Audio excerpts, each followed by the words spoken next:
Yo, whistleblowers, what's up? I'm throwing flags on the plays. I'm protecting your stuff. Hey, whistleblowers, just wanted to hop on here really quickly and record before I get ready to do the USPTO trademark registration demo. So, thank you to all those who signed up for the demo, and I hope you guys find the demo informative, helpful in protecting your intellectual property. Just like you guys, EJ Lee Law is a business and we have intellectual property that we need to protect.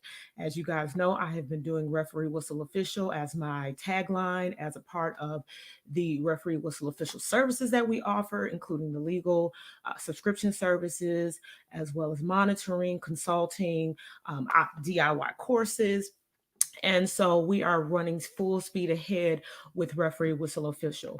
We actually are launching a new website using the Referee Whistle Official domain name. So we've got a lot of great things coming. And so I'm really excited about that. As you all know, we also have the YouTube channel, Blow the Whistle with EJ Lee Law. We've covered technical files 1 through 5, and 6 through 12 will be on the way soon.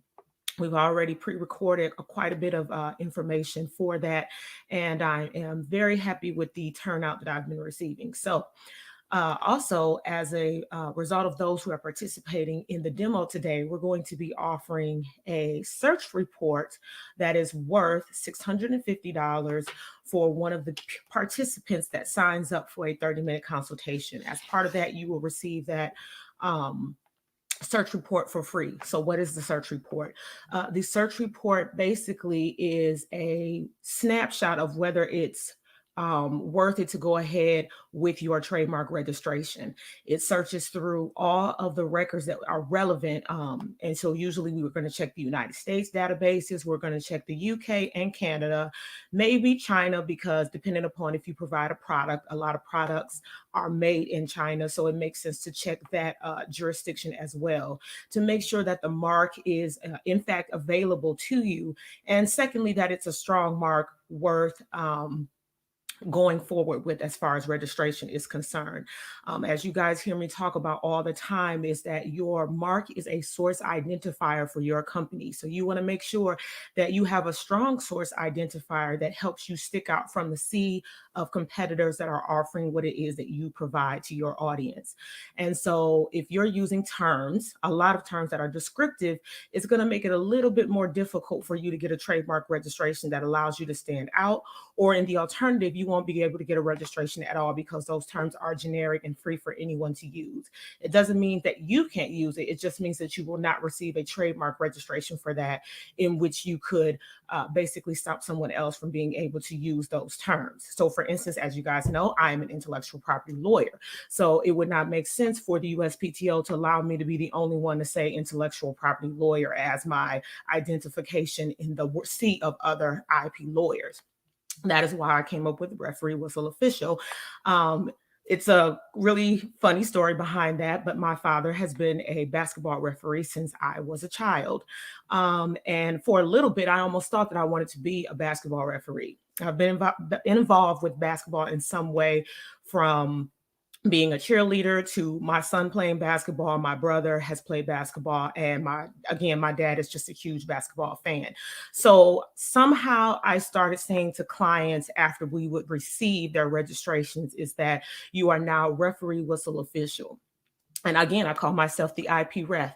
And the one thing about basketball or any kind of sport that a referee is a part of, in all sports, right? You may not like the calls that referees make because, like, they're human, but at the end of the day, you respect the calls and you're going to follow them because they have the authority. So that is the same thing as what you do in your industry. You want to come across as having that authority, that expertise, creating experiences for your clients or for your consumers in a way that they don't want to get that product or that service from someone else. They only want to get it from you. Even though your competitors can offer that same thing, they're not going to offer it in the same way that you do.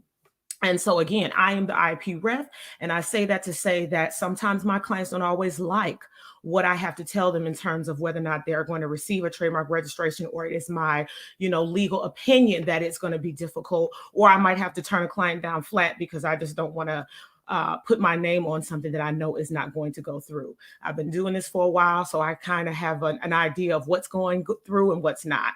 And so, like I said, you might not always respect what you might not like what the ref says, but you respect it and you move forward with that information. So I am looking forward to seeing all of my participants in just a little bit, under 10 minutes at this point. So getting ready for that. And so I want you guys to be referee whistle official in your industries. I want you to be the MVP. And hopefully I will see you as a client of EJ Lee, or you're going to sign up for our DIY course and learn the steps to do it on your own. If you realize that's not your zone of genius, you can always give it to EJ Lee Law to handle for you. And also, as you grow, we grow with you. So there's other services to help you monitor your intellectual property portfolios. And so we've just got a ton of resources that we can provide to you. So there is no excuses not to protect your intellectual property. There just isn't. I've provided too many resources. There are resources out there if you really want to find them. Just to keep in mind that EJ Lee Law and Referee Whistle Official is not affiliated with the USPTO. And we are not sponsored by the USPTO. We are a full service IP law firm, and we also handle entertainment and business matters in the state of Georgia. Also, obviously, copyright and trademark is handled on a federal level, so we have clients all over the United States. So we look forward to servicing you. And again, stay referee whistle official. See you guys soon.